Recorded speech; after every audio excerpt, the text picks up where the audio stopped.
নমস্কাৰ আপোনালোকক সকলোকে পুনৰ এটা নতুন ভিডিঅ'লৈ স্বাগতম জনাইছোঁ।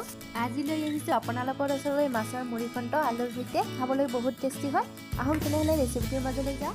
এই ৰেচিপিটোৰ বাবে মই আলু দুটা এনেদৰে ডাঙৰ ডাঙৰকৈ কাটি লৈছোঁ আৰু ইয়াত লৈছোঁ আদা, কেইফুটামান নহৰু, দুটা জলকীয়া, পিঁয়াজ লৈছোঁ দুটা কাটি আৰু এটা বিলাহী লৈছোঁ আৰু 2 কিলো তেজপাত লৈছোঁ। তাৰপিছত আমাক লাগিব চাউল। মই অকণমান চাউল আধা ঘণ্টা তিয়াই ৰাখিছোঁ আৰু 3টা মাছৰ মূৰ ভাজি লৈছোঁ আৰু লাগিব আমাক ঘি। প্ৰথমতে মই আদা, নহৰু, জলকীয়াখিনি পিচি ল'ম আৰু মই বিলাহীটো কাটি ল'ম। আপোনালোকে মিক্সিত পেষ্ট বনাই ল'ব পাৰে।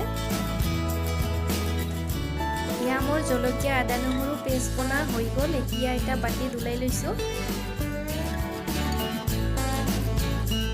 আৰু ইয়াত এতিয়া দি দিছোঁ আধা চামুচ জিৰা গুড়ি, আধা চামুচ ধনিয়া গুড়ি, আধা চামুচ জলকীয়া গুড়ি আৰু ইয়াত এতিয়া অকণমান পানী দিছোঁ আৰু পানী দি পেলাই এইখিনি গোটেইখিনি এতিয়া ভালদৰে মিলাই লৈছোঁ।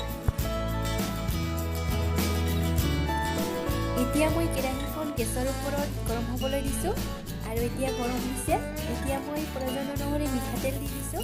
এতিয়া ফোড়নৰ কাৰণে মই কেইটামান গোটা জিৰা দি দিছোঁ আৰু লগতে তেজপাত 2 কিলো দি দিলোঁ আৰু কাটি লোৱা পিঁয়াজখিনিও দি দিছোঁ। এতিয়া পিঁয়াজখিনি ৰং সলনি নোহোৱালৈকে অকণমান সময় ভাজি লওঁ।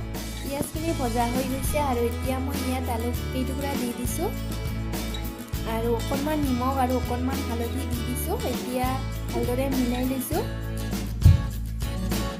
এতিয়া আলুখিনি সোনকালে সিজি যাবৰ বাবে ঢাকনি লগাই দিব লাগিব আৰু মাজে মাজে এনেদৰে চেক কৰিব, হেতাৰে লৰাই দিব।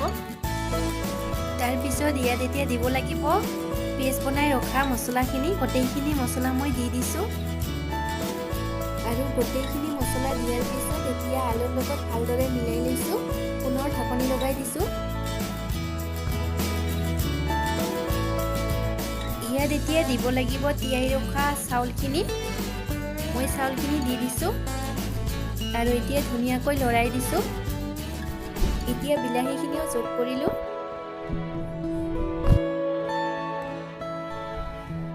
আৰু ইয়াত এতিয়া দিছোঁ মই অকণমান চেনি দিলে সোৱাদটো ভাল হয়, অকণমান মিঠা মিঠা সোৱাদ আহে। এতিয়া এইখিনি মোৰ ভাজি লোৱা হৈছে আৰু ইয়াত এতিয়া দিছোঁ মই 1.5 গিলাচ পানী। এতিয়া উতল আহিবৰ বাবে আকৌ ঢাকনি লগাই দিছোঁ আৰু ঢাকনিখন খুলি লোৱাৰ পিছত এতিয়া মাছৰ মূৰকেইটা দিব লাগিব। মই হাতেৰে সানি এনেদৰে দি দিছোঁ। এতিয়া ভালদৰে হেতাৰে লৰাই দিছোঁ আৰু এয়া চাওক আলুখিনিও বঢ়িয়াকৈ সিজি আহিছে। শেষত এতিয়া দিছোঁ মই 1 চামুচ ঘি আৰু ঘিখিনি দি পেলাই এতিয়া আকৌ ধুনীয়াকৈ লৰাই দিছোঁ। এইখিনি হৈ গৈছে। এতিয়া মই গেছটো অফ কৰি দিছোঁ। আপোনালোকে যদি এনেদৰে বনাই খোৱা নাই, এবাৰ বনাই খাই চাব। মাছৰ মূৰ আলুৰ সৈতে বহুত টেষ্টি লাগে খাবলৈ আৰু বনাবলৈ সহজ হয়। আজি ৰেচিপিটো যদি ভাল লাগে লাইক কৰিব আৰু যিসকলে ছাবস্ক্ৰাইব কৰা নাই ছাবস্ক্ৰাইব কৰিব আৰু কাষত থকা বেল আইকনটো অল কৰি দিব। ভিডিঅ'টো শেষলৈকে চোৱাৰ বাবে ধন্যবাদ।